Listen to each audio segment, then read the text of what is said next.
नमस्कार, जय भीम। मैं डॉक्टर महेश वर्मा और आप देख रहे हैं डेमोक्रेटिक भारत। बात करेंगे जयप्रकाश सिंह के। जयप्रकाश सिंह जो नेशनल कोऑर्डिनेटर रहे बहुजन समाज पार्टी में और राष्ट्रीय उपाध्यक्ष उन्हें बनाया गया, बहन जी ने बनाया। और एक संबोधन के बाद में उन्होंने कांग्रेस की चीफ लीडर सोनिया गांधी के बारे में उन्होंने कुछ राजनीतिक बयानबाजी की थी। उसके बाद में बहन जी ने उन्हें पद से हटाया, पद के साथ साथ उन्हें पार्टी से भी निष्कासित कर दिया।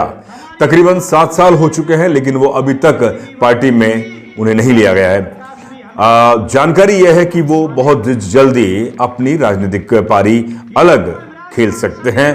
अब तक ये माना जा रहा था कि जयप्रकाश सिंह पूरी तरह से बहुजन समाज पार्टी मान्यवर काशीराम साहब की जो बनाई हुई राजनीतिक पार्टी है उसी के सिपाही बनकर रहेंगे, बहन जी के नीचे काम करेंगे। आकाश आनंद के बारे में उन्होंने कहा था कि आकाश ऊपर प्रकाश नीचे, यानी कि मैं उनके ही अंडर में काम करने के लिए तैयार हूं।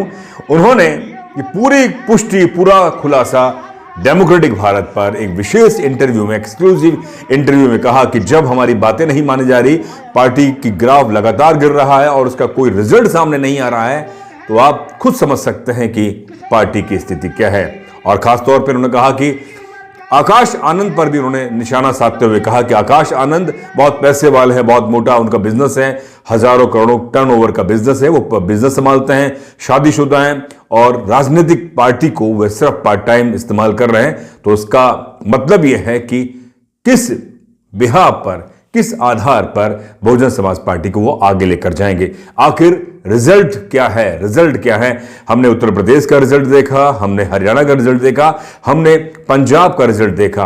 अब बहुत ही जल्दी दिल्ली विधानसभा चुनाव होने वाले हैं और बात की जा रही है कि मिशन 2027 उत्तर प्रदेश के अंदर हम सरकार बनाएंगे। किस आधार पर बनाएंगे? जबकि पार्टी का जो नीचे से जो जमीनी आधार है, जो समर्थकों की जो आधार होता है, जो खासतौर पे जो उसका वोटर है, उसका लगातार ग्राफ गिर रहा है। आइए दिखाते हैं और सुनाते हैं कि क्या कहा जयप्रकाश सिंह ने डेमोक्रेटिक भारत पर अपने को तो ये मानकर चले अब जो निराशा का दौर है बहुजन समाज पार्टी में, और तो अशोक धर्मवीर अशोक जी ने आपकी काफी बार पैरवी करी कि आपको बहुजन समाज पार्टी में लिया जाए।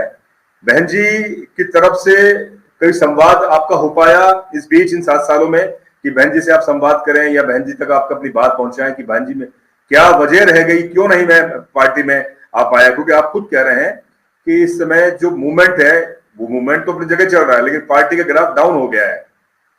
जी देखिए साहब, घुमाने के लिए तो कोई कितनी बात घुमा ले, लेकिन हमारी वापसी ना होने का केवल एक कारण है जिसको समाज भी जानता है, जिसको समझदार लोग, राजनीतिक लोग भी जानते हैं, कि उनके परिवार में एक बात बैठ गई है कि भाई अगर जयप्रकाश को पार्टी में ले लिया तो आकाश को एस्टेब्लिश करने में दिक्कत हो जाएगी।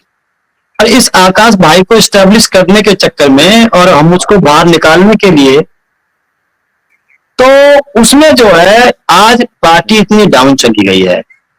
तो और कोई कारण नहीं है मुझे ना लेने का पार्टी में, सिर्फ एक ही कारण है कि भाई आकाश भाई की एक्सेप्टेंस में प्रॉब्लम आ जाएगी। वरना आप देखिए, देवासी जरारिया जिसने गाली दी थी, उनको पार्टी में शामिल कर लिया, मध्य प्रदेश में टिकट दे दिया। और ये जो राहुल नागपाल भाई हैं, सुजीत सम्राट भाई हैं, और भी इधर बहुत से ऐसे नेता हैं जो दूसरी पार्टियों में चले गए, जिन्होंने दूसरी पार्टी में चले गए, उन तक को ले लिया। तो जयप्रकाश तो 7 साल से काम कर रहा है। चलो अगर उस पर आप मानते हो उसने कुछ गलती भी करी है, तो भाई इंसान है, आदमी पे गलती भी हो जाती है, तो ये थोड़ी ना है कि उसकी सजा जो है उसको वो कर देंगे। किस पे गलती नहीं होती? बहन जी ने भी खुद कहा कि आकाश जो है मैच्योर नहीं है, अभी कहा था कुछ दिन पहले लोकसभा चुनाव में, और मैं पद तब तक नहीं दूंगी, तब तक मैं नहीं दूंगी आकाश को पद जब तक वो मैच्योर नहीं हो जाएगा। तो 44 दिन के बाद वो दोनों पद दे दिए तो मैच्योर हो गया। तो लोगों ने कहा कि जब बहन जी, जब आकाश भाई 44 दिन में मैच्योर हो सकते हैं तो जयप्रकाश को तो 7 साल हो गए हैं, जयप्रकाश को भी वापस लिया जाए। लेकिन जयप्रकाश को नहीं लिया जाएगा, क्योंकि उनको लगता है कि आकाश भाई को दिक्कत हो जाएगी अगर जयप्रकाश को वापसी कर ली गई। तो मेरी वापसी ना होने की सबसे बड़ी वजह यह है, बाकी कोई कुछ भी कहता रहे, मैं भी समझता हूं, आप भी समझते हैं, लेकिन हमने फिर भी बसपा को बचाने के लिए काम किया, कर रहे हैं। आगे हमने ये तय किया है कि अगर बसपा नहीं बचा पाती है इसको, तो हम मूवमेंट की खातिर हम कोई ना कोई रास्ता। तो बिल्कुल आपने सुना, जयप्रकाश सिंह ने साफ स्पष्ट तौर पे कहा है कि पार्टी का जो ग्राफ लगातार डाउन हो रहा है, जो एक विश्वास बना हुआ था, पार्टी रसातल में जा रही है, पार्टी का कोई रिजल्ट सामने नहीं आ रहा है।